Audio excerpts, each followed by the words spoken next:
অন্তর্বর্তীকালীন সরকারের উপদেষ্টাদের নাম জানা গেছে। মন্ত্রিপরিষদ বিভাগ জানিয়েছে প্রধান উপদেষ্টা সহ মোট ১৭ জন সদস্য থাকছেন এ সরকারে। এতে প্রধান উপদেষ্টা হিসেবে থাকছেন doctor Mohammad Yunus.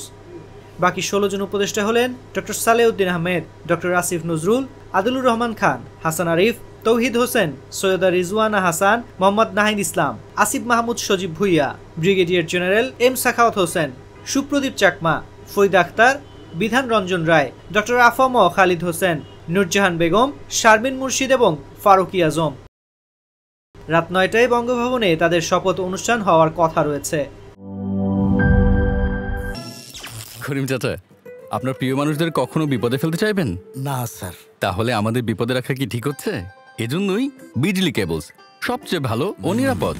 Flame retardant PVC দিয়ে তৈরি বিজলি কেবলস, নিরাপদ আজীবন।